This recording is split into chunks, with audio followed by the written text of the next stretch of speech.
ಧನಿಷ್ಠಾ ನಕ್ಷತ್ರದ ಚಿಂತನೆಯನ್ನು ಈಗ ನಡೆಸೋಣ. ಮಕರ ರಾಶಿ, ಕುಂಭರಾಶಿ ಎರಡೂ ರಾಶಿಯಲ್ಲಿ ಎರಡೆರಡು ಚರಣ ಬರುತ್ತೆ. ಅದರಿಂದ ಕೆಲವರು ಮಕರ ರಾಶಿಯವರಾಗಿರ್ತಾರೆ, ಕೆಲವರು ಕುಂಭರಾಶಿಯವರಾಗಿರ್ತಾರೆ. ಏನೇ ಆದರೂ ಕೂಡ ತುಂಬ ಸಾತ್ವಿಕರು ಧನಿಷ್ಠಾ ನಕ್ಷತ್ರದವರು.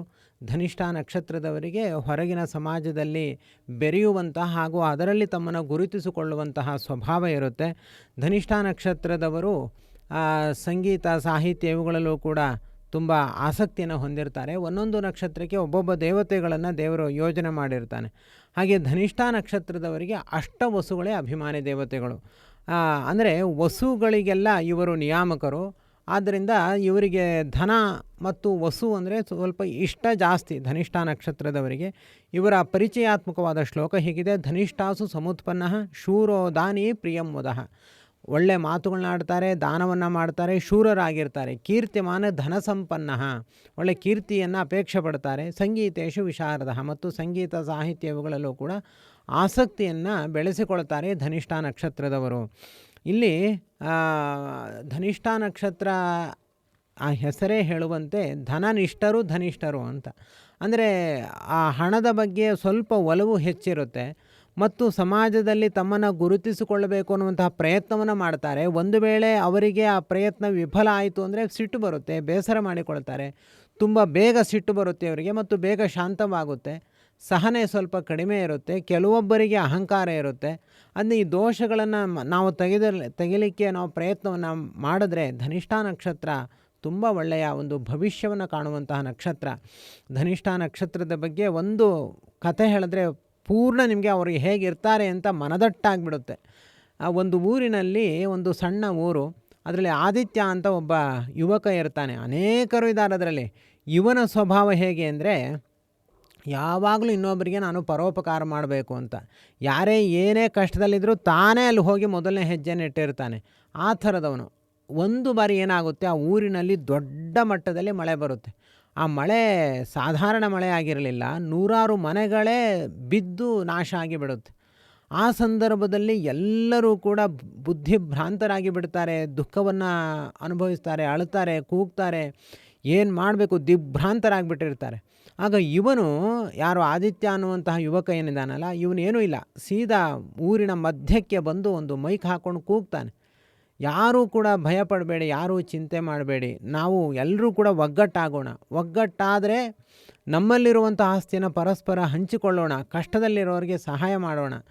ಹಾಗೂ ಇನ್ನು ಕೆಲವೇ ದಿವಸಗಳಲ್ಲಿ ನಾವು ಇಲ್ಲಿಯ ತನಕ ನಗರ ಇತ್ತು, ಇದಕ್ಕಿಂತ ನಾವು ತುಂಬ ಸುಂದರವಾಗಿ ನಾವು ಹೊಸ ಗ್ರಾಮವನ್ನೇ ನಾವು ಸೃಷ್ಟಿ ಮಾಡ್ಬೋದು, ನಗರ ಅಲ್ಲ, ಹೊಸ ಗ್ರಾಮವನ್ನೇ ನಾವು ಸೃಷ್ಟಿ ಮಾಡ್ಬೋದು ಅಂತ ಒಮ್ಮೆ ಅನೌನ್ಸ್ ಮಾಡ್ತಾನೆ. ಆಗ ಅವನ ಮಾತನ್ನು ಕೇಳಿ ಒಂದು 10 ಜನ ಸೇರಿಕೊಳ್ತಾರೆ ಅವನ ಜೊತೆಗೆ. ಆ 10 ಜನಕ್ಕೆ ಇನ್ನೂ 10 ಜನ ಸೇರಿಕೊಳ್ತಾರೆ. ಹೀಗೆ ಅವ್ರದ್ದೇ ಒಂದು ತಂಡ ಮಾಡಿಕೊಂಡು ಯಾರಿಗೆ ಕಷ್ಟ ಇದೆಯವ್ರಿಗೆ ಅನ್ನ ನೀರುಗಳನ್ನ ಕೊಡ್ತಾರೆ. ಇನ್ನೇನೋ ಮನೆ ಇಲ್ಲದೇ ಇರೋರಿಗೆ ಯಾವುದೋ ಒಂದು ಟೆಂಪ್ರವರಿ ಒಂದು ಗುಡಿಸಲೆಲ್ಲ ರೆಡಿ ಮಾಡಿ ಕೊಡ್ತಾರೆ. ಎಲ್ಲ ಮಳೆಯೆಲ್ಲ ನಿಂತು ಎಲ್ಲ ಸರಿ ಹೋದ ಮೇಲೆ ಮತ್ತೆ ಒಂದು ಸುಂದರ ಗ್ರಾಮವನ್ನಾಗಿ ಅದನ್ನು ನಿರ್ಮಾಣ ಮಾಡ್ತಾರೆ. ಇವನು ಯಾವ ಹಣವನ್ನು ಕೈಯಿಂದ ಹಾಕಲಿಲ್ಲ. ಅವನು ಏನು ಮಾಡ್ದ ಅಂದರೆ ಕಷ್ಟ ಕಾಲದಲ್ಲಿ ಹೋಗಿ ಮೊದಲನೇ ಹೆಜ್ಜೆಯನ್ನು ಇಟ್ಟ. ಅವನ ಹೆಜ್ಜೆ ಹಿಂದೆ ನೂರಾರು ಮಂದಿ ಬಂದರು. ಒಗ್ಗಟ್ಟಾಯಿತು. ಒಗ್ಗಟ್ಟಾದ ಮೇಲೆ ಎಲ್ಲರೂ ಕೂಡ ಸೇರಿಕೊಂಡು ಒಂದು ಒಳ್ಳೆಯ ಕೆಲಸವನ್ನು ಮಾಡಿದ್ರು, ಹೊಸ ಗ್ರಾಮವನ್ನೇ ನಿರ್ಮಾಣ ಮಾಡಿದ್ರು. ಹಾಗೆ ಇರ್ತಾರೆ ಧನಿಷ್ಠಾ ನಕ್ಷತ್ರದವರು ಅಂತ. ಅಂದರೆ ಮೊದಲೇ ಹೆಜ್ಜೆ ಇಟ್ಟು ಅಲ್ಲಿ ಉಪಕಾರಕ್ಕೆ ಮುಂದಾಗ್ತಾರೆ. ಅವರು ಹಾಗೆ ಮಾಡಲಿಕ್ಕೆ ಶುರು ಮಾಡಿದಾಗ ಉಳಿದವರೆಲ್ಲರೂ ಬರ್ತಾರೆ, ನಾವು ಉಪಕಾರ ಮಾಡ್ತೀವಿ, ನಾವು ಹೆಲ್ಪ್ ಮಾಡ್ತೀವಿ ಅಂತ ಬರ್ತಾರೆ.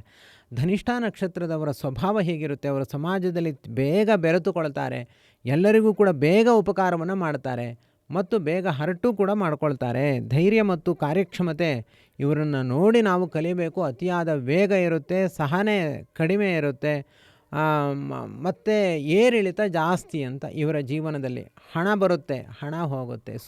ಹುಣ್ಣಿಮೆ ಅಮಾವಾಸ್ಯೆಗಳು ತುಂಬ ಜಾಸ್ತಿ. ಅದಕ್ಕೆ ಏನಾದರೂ ಒಂದು ವ್ಯವಸ್ಥೆನ ಮಾಡಿಕೊಳ್ಳೋದು, ಆ ಏರಿಳಿತ ಆಗದಂತೆ. ಪ್ರಾರಂಭದ ಹಂತದಲ್ಲಿ ಹಾಗಾಗಿಬಿಡುತ್ತೆ. ಆಮೇಲೆ ಸ್ವಲ್ಪ ಮನಸ್ಸಿಗೆ ವಿವೇಕ, ಬುದ್ಧಿ, ಪಕ್ವತೆ ಎಲ್ಲ ಬಂದ ಮೇಲೆ ಆ ಏರಿಳಿತ ಆಗದೇ ಇರುವಂತೆ ಮುನ್ನೆಚ್ಚರಿಕೆಯನ್ನು ವಹಿಸಿ ಏನಾದರೂ ಒಂದು ವ್ಯವಸ್ಥೆಯನ್ನು ಮಾಡಿಕೊಂಡ್ರೆ ಧನಿಷ್ಠಾ ನಕ್ಷತ್ರದವರಿಗೆ ತುಂಬ ಒಳ್ಳೆಯದಾಗುತ್ತೆ. ಇಂತಹ ಧನಿಷ್ಠಾ ನಕ್ಷತ್ರದವರಿಗೆ ಪ್ರಕೃತದಲ್ಲಿ ಹೇಗಿದೆ, ಒಂದು ವೇಳೆ ಮಕರ ರಾಶಿಯವರೇ ಆಗಿದ್ದರೆ ತುಂಬ ಚೆನ್ನಾಗಿದೆ, ಶನಿ ದೋಷವೂ ಇಲ್ಲ, ಗುರು ಬಲವೂ ಇದೆ. ಒಂದು ವೇಳೆ ಶನಿ ಕುಂಭರಾಶಿಯವರಾಗಿದ್ದರೆ ಆಗ ಅವರಿಗೆ ಗುರುಬಲ ಇಲ್ಲ ಮತ್ತು ಸಾಡೆ ಸಾತು ಎರಡೂ ಇದೆ. ಯಾಕೆಂದರೆ ದ್ವಿತೀಯ ಸ್ಥಾನದಲ್ಲಿ ಶನಿ ಇರೋದರಿಂದ ಸಾಡೆ ಸಾತಿದೆ.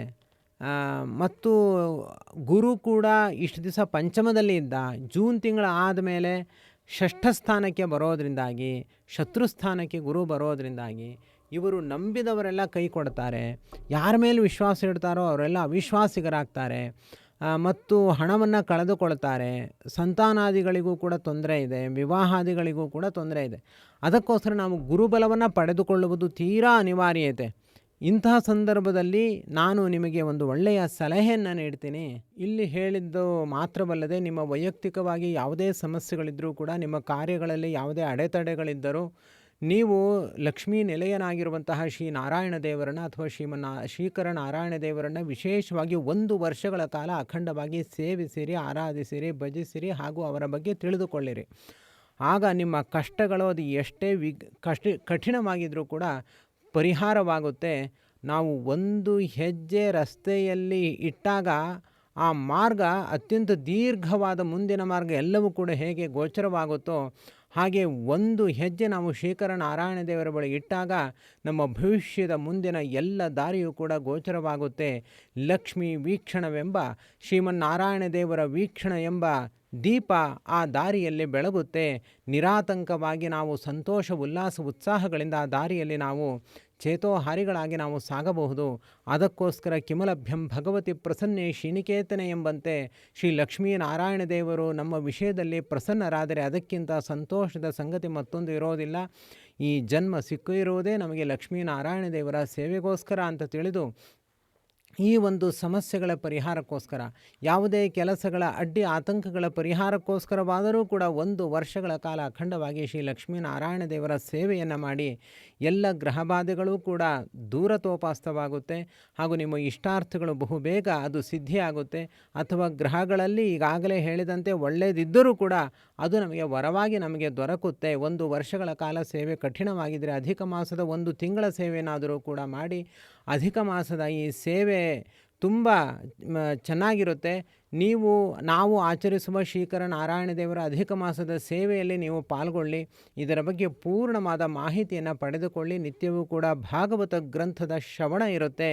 ಸಕಲ ಪಾಪಗಳನ್ನು, ಸಕಲ ದುರಿತಗಳನ್ನು, ಸಕಲ ಬಾಧೆಗಳನ್ನು ಸುಟ್ಟು ಭಸ್ಮೀಭೂತವನ್ನಾಗಿಸುವ ಭಾಗವತದ ಒಂದೊಂದು ವಿಚಾರಗಳು, ಒಂದೊಂದು ಶ್ಲೋಕಾರ್ಥಗಳು ಅದ್ಭುತವಾದ ನಮ್ಮ ಜೀವನದ ದಿವ್ಯ ಔಷಧಿಯಾಗಿ ನಮ್ಮ ಉಪಕಾರಿಯಾಗುತ್ತೆ. ಅಂತಹ ಭಾಗವತ ಗ್ರಂಥದ ಶ್ರವಣ, ನಿತ್ಯವೂ ಕೂಡ ತೀರ್ಥಕ್ಷೇತ್ರಗಳ ಮಾನಸ ಯಾತ್ರೆ ಹಾಗೂ ನಿತ್ಯವೂ ಶ್ರೀಕರ ನಾರಾಯಣ ದೇವರಿಗೆ ಸಹಸ್ರನಾಮಾರ್ಚನೆ, ಸೂರ್ಯೋದಯ ಕಾಲದಲ್ಲಿ ಕನಕಾಭಿಷೇಕ ಸೇವೆ ಹಾಗೂ ಅನೇಕ ಬಗೆಯ ಜ್ಯೋತಿಷ್ಯ ವಿಚಾರಗಳು, ಹೀಗೆ ಹಲವಾರು ಆಕರ್ಷಕವಾದ ಈ ಒಂದು ಸಾಧನೆಯಲ್ಲಿ, ಒಂದು ಥರ ಕ್ಲಾಸ್ ರೂಪದಲ್ಲಿ ನಡೆಯುವಂತಹ ಈ ಸಾಧನೆಯಲ್ಲಿ ನಿಮ್ಮನ್ನು ನೀವು ತೊಡಗಿಸಿಕೊಳ್ಳಿ. ನಿಮ್ಮ ಜೀವನವನ್ನು ಸಾಧನಮಯವನ್ನಾಗಿ ಮಾಡಿಕೊಳ್ಳಿ. ಎಲ್ಲ ಸಮಸ್ಯೆಗಳಿಗೂ ಕೂಡ ಇರುವ ಏಕೈಕ ಪರಿಹಾರ ಅದು ಲಕ್ಷ್ಮೀಪತಿಯಾದ ಶ್ರೀಕರ ನಾರಾಯಣ ದೇವರ ಸೇವೆ ಎಂಬುದನ್ನು 3 ಕಾಲಗಳಲ್ಲಿಯೂ ಕೂಡ ನೀವು ಮರೆಯಬೇಡಿ.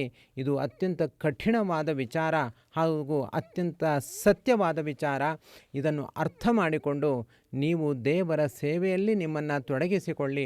ಹೆಚ್ಚಿನ ಮಾಹಿತಿಗೋಸ್ಕರ ನಮ್ಮನ್ನು ಈಗ ನೀವು ವಾಟ್ಸ್ಯಾಪ್ ಮೂಲಕ ಸಂಪರ್ಕ ಮಾಡಿ ನಮ್ಮಿಂದ ಮುಂದಿನ ಮಾಹಿತಿಗಳನ್ನು ಪಡೆದುಕೊಳ್ಳಿ. ಸರ್ವಗುಣ ಸಂಪೂರ್ಣ ಸರ್ವದೋಷ ವಿವರ್ಜಿತ ಪ್ರೀಯತಾಂ ಪ್ರೀತೆ ಬಾಲಂ ವಿಷ್ಣುರ್ಮೇ ಪರಮಸುರ್ಹತು. ಶ್ರೀಕೃಷ್ಣಾರ್ಪಣಮಸ್ತು.